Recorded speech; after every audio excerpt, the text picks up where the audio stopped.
Alright, welcome again. So when we were starting, we had our service ideally running on, let me just bring them together here. And now what's happened, I want to link them up. Okay, so this is refusing, but then let me use just this one window. You can see that now our dashboard, Kubernetes dashboard, is actually running within this particular IP. So if you open that, you'll be able to land yourself in this particular home page. Alright, so you can be able to see now that we started our MySQL in our previous section. You can be able to see that now we have one pod running, and then it's a stateful set. You can be able to see the CPU usage and the memory usage and the actual time that it's been up. And now, as you can see, we go to pods, you can be able to see that we just have the MySQL pod running. And then if we check on the services, you can be able to see now we have the MySQL service. And this is now the UI representation of what you can be able to see from the kubectl commands that we just defined. Then if we check on the persistence volume claim, you can be able to see that we have MySQL BVC. And then we check on the BV storage classes. We just have the standard storage class and nothing else as that. But then if you check on the persistence volume, you can see that we have the MySQL PV, and that is how you can be able to generate all these components just using simple files and different sectioning of the application. Now the next thing that you need to do is now to deploy our application and connect this particular MySQL as the database. So what you need to do quickly is going to be able to log into our Docker Hub, and you can see that I have my image built, and this particular image we built it in our previous session. So if you haven't followed our previous session, I do encourage that you check on our previous videos for this series and be able to perform and build your own image. But then you can proceed from here by using this particular image. I'm going just to walk you through the different sections that you need to configure for this particular image.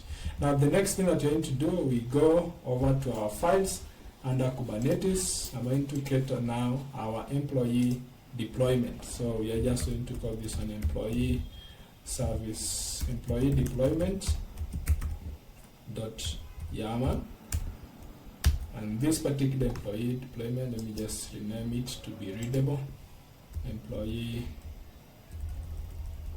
deployment file dot YAML. Now for this, we are just to define a simple file which is going to contain a deployment file for pods, and then at the same time the service that can be connected to it, and then for us to be able to access the application outside, and then from there I think we'll be good to go and connect the database to the database section. So what we're going to do here is going to be simple. So what we're going to do is going to define K8. So you can just type K8 deployment. So you just start that K8 S deployment. So if you select that, you can be able to see now we have our deployment. I'm going to call this an employee. Alright, so I'm going to consider that everything is selected using that automatic reference. And then from here, I just need to specify a few things. So for my memory, I'm going to have this particular memory CPU to be 100. I'm going to have a limit of 500. Roughly there, just to have this particular deployment for it to work. So I'm going just to quickly have specify for Java application we usually do 100M, and then the memory we usually start with 512. It will be enough for our applications, not memory intensive. And then the CPU limits, we are just going to have 500 as the limit. And then we are going to adjust this one to be 1024 as the higher memory usage or requirement for this particular application. Then the liveness prop, we are going to make use of, if I can start this particular application, I want to show you where we are going to make the liveness prop to. So let me just open it on the actual folder. So we're just going to have this Okay, so let me bring the other window for the application itself where we can be able to run. So within this particular application, I don't think this one, so we just need this other service here.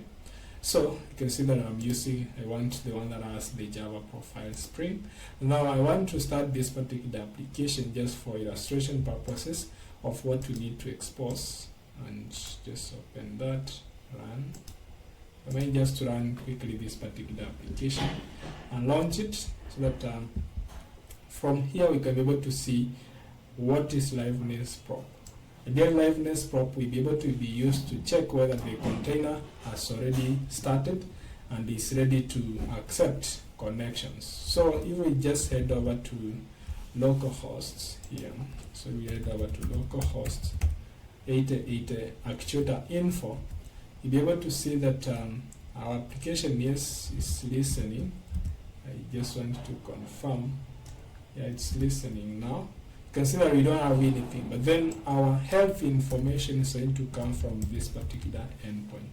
So we are just to make use of the status of app to indicate, to know that actually we are able to get the data, and whenever it's at 200 okay, if we just inspect this one, you'll be able to see that tweet that on the network tab, if I just refresh that, you'll be able to see that now whenever we get the status of 200 okay, that means our application is ready to accept traffic. Right, so what we're going to do, we are going to define this path as our health metric check for our deployment file. So let me just quickly minimize this and then come here under the deployment readiness prop. We are just to make a prop call to this path, and then the port that we are using for this particular application is going to be 8080, which is the default, and then the same thing that we have here is going to be the same that we want to have upside at this particular point for the liveness prop.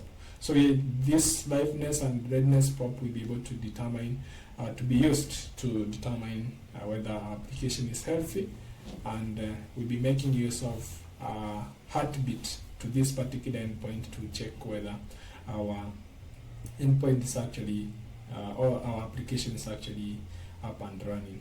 So the next thing that you're going to just quickly change a bit is going to be the initial delay. I'm going just to delay for roughly 20 seconds before I start making the liveness check and also the readiness check. So in that case, to just give our application time to initialize and perform everything that pertains to initialization of the application. Then in terms of the timeout, I'm just going to quickly adjust it to 10, and for this one also I can just do 10. Right, so that is all that we need to specify. But then remember, here we need to specify our image. So I'm going to head over to Docker Hub and check my image tag. So I'm going just to pick this particular image version 1.00, and that is what I'm going to run. So I'm going just to copy this particular image name. So in that case, I'm going just to quickly specify that here. So that is the image that we are going to run for this particular application.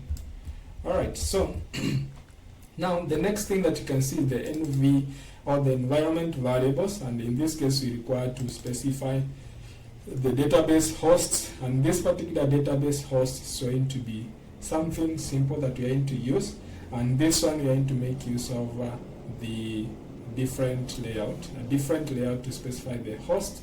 But then for the password, I'm going just to copy what we need to have within from this particular application under the employee, under the YAML file. We require some field. So for now, I'm using the employee DB. It's going to be the default as what we created. The port is going to remain the same. But then for this case, I'm going to a little bit alter. I'm going to a little bit alter the URL that we're going to have for this particular application.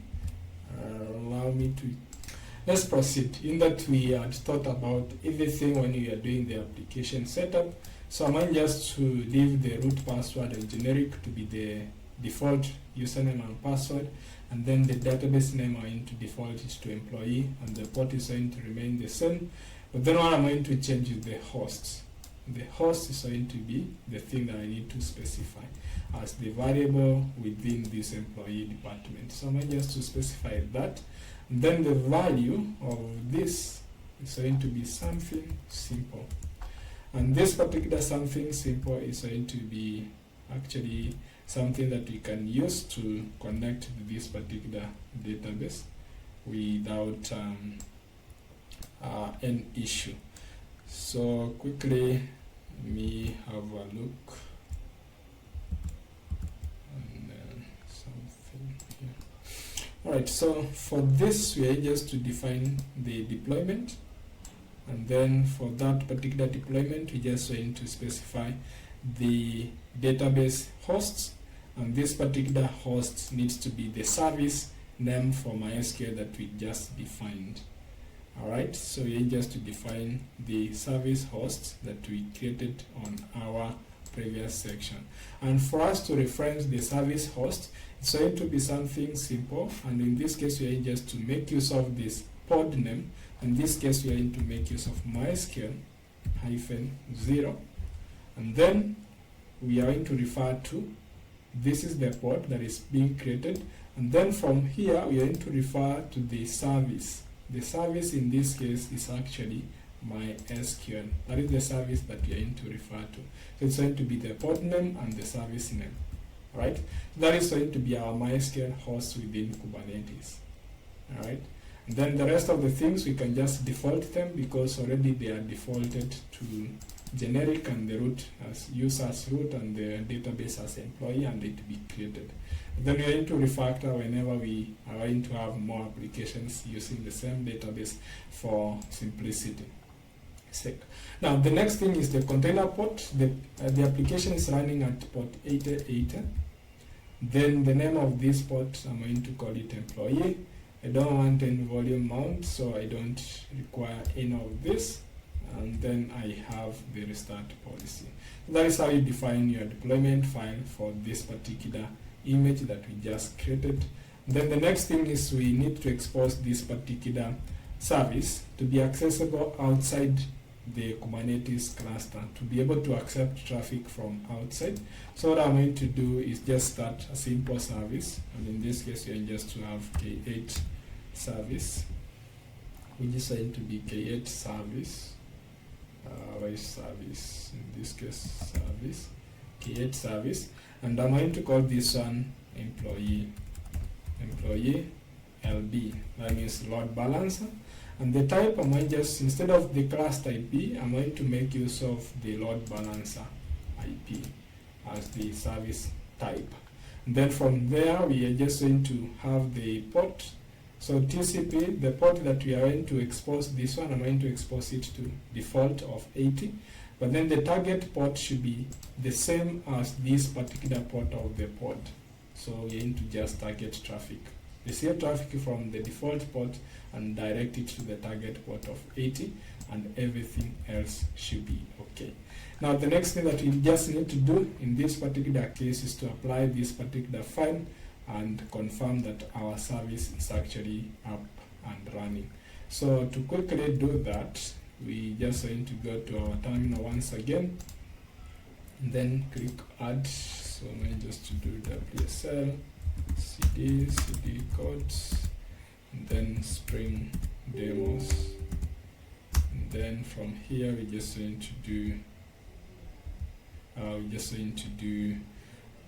spring demos, and then cd K8. So I'm just going to proceed to K8. Then here we're just going to do kubectl, then apply -f, and then it's going to be employee deployment. So that is what I'm going to do. As you can see, all is created, and then now we can just do kubectl get pod. You can see that our employee pod is running. We can be able to check the logs for this using kubectl logs -f, and then we're going to specify the pod name, and you can be able to see ideally that it's starting, and it's trying to connect and everything else is given there. It's connecting to the database, starting to connect. It's able to finalize that, and all is done, right? So I think you can see that it's been able to connect to the MySQL, and it's been able to create the database, as you can see the SQL command here, and it is being able to expose. I think there's something wrong with this because it's just having to take more time to do the DNS prop. So I'm going just to quickly again check and reconfirm the restart. It's going to automatically restart. As you can see, the restart is 1. Just confirm that everything should be okay now. That is because of the readiness time amount that the initial delay cycle that we specified, which is taking a bit of more of its time within 20 seconds. If it doesn't actually, it's not up to receive traffic, then it will be automatically restarted. So you can just give it benefit of doubt. Otherwise, if it fails once again, we'll be able to restart it.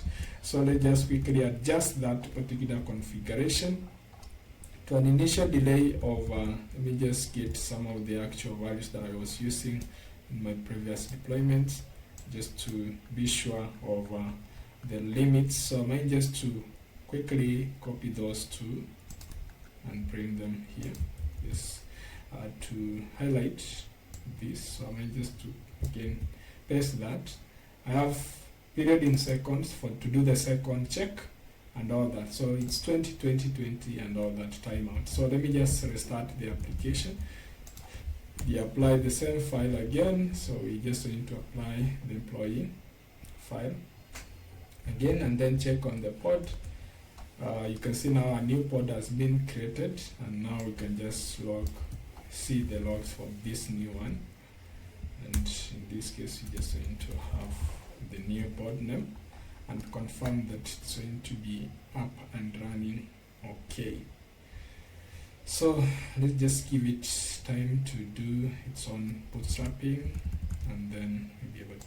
Alright, as you can see, our application is actually now up and running, so there is no shutdown, and there you can play along with this particular initial delay seconds and also the timeout and also the period in second to do the subsequent props to check the health status, so that your application is able to respond in a timely manner for that. So the next thing that we can just do is just confirm that now we're just going to do kubectl. Again, we need to list all the services that are available. So let's just proceed over to Kubernetes dashboard and refresh. I'll be able to see now we have our pod running. And you can be able to see this is the pod and the employee. You can be able to see that it's actually running. Now go to the service section. You can be able to see that employee LB is yellow. And this is because it's a load balancer and it's not exposed outside. So I'm going to copy the name of this employee LB. And now what I'm going to do on my terminal, I'm just going to make use of Minikube, then service. I'm going to expose this particular LB service by just running that. Okay, so it's saying it's unreachable. Now running port on port 80. Let me just confirm what is the value that we have in here. The port is that, and then the target. Okay, now the issue here is that our app selector is taking the name of this service to be LB. So what I'm going to do is we need to select the ports which have the label of app employee, and the same thing I'm going just to give this one employee TCP. So let me reapply the file once again to recreate the service. So I'm going just to say remove service remove RM. I'm going just to RM this particular service first. Employee LB. And to remove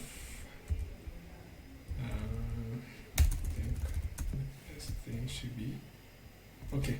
So let me just delete it from up here. So you can just quickly click here and delete, that LB load balancer, so that I'm going to create another one for the same. So let me again apply the file. Is going to be applying the deployment, and then we have been able to create the service. Now here, once that is created, then we can be able to expose that using Minikube service employee LB, and that should be able to start a tunnel. And this particular tunnel is what you're going to use in our application just to make the request to save the data. So what I'm going to do is quickly head over to our REST file. It is supposed to be this one, the REST file, and in this case I'm just going to change the host to be the IP that has been exposed, which is going to be this one with that port. Then the next thing I want to show you is that we can again open another endpoint here, cd, and then cd, just going to do kubectl get port, so you can just see get port. Then I want to show the logs for this, so that whenever we make any request, we can be able to confirm the logs. So in this case, kubectl hyphen logs, and then hyphen f, and then the port name. So we want to see all that happens whenever the SQL, we run any SQL command or make the request. So I'm going to quickly have this. So let me quickly copy this file content and then bring it to our application. So I just to have that here. Ideally, I already have that, so you can be able to send this request. So if I send the create request and send that one, you'll be able to see that I'm able to create the data, and looking at the terminal over the kubectl log, you can be able to see that we are able to get the data. Then let me now send the list of employees. You can be able to see now I'm able to get the lists, and then we can be able to do get by. Let me do another save, so we can just say Nancy and do female, just to show you. Then you can create another employee number 2. Let's list all the employees. You can see that we are able to have all the employees, and then we get by a particular ID, and then now we can be able to delete by ID 1, and we'll be able to get success. So that marks the end-to-end deployment of our simple employee service using a Docker Maven zip, and then we build that image, push it to Docker Hub, and then we do a setup of our local cluster using Minikube, and then deploy our application using the Minikube and connect it to the MySQL stateful set. As you can see now, we're able to see all that pertains to Kubernetes, and now in the subsequent tutorials we'll be just duplicating this and explaining further details of every component that we are creating to get an understanding of how we can be able to manage our application deployment using Kubernetes. Thank you for watching the video and subscribing. If you haven't done so, kindly subscribe and click on the notification bell to get more videos of the same kind. Thank you.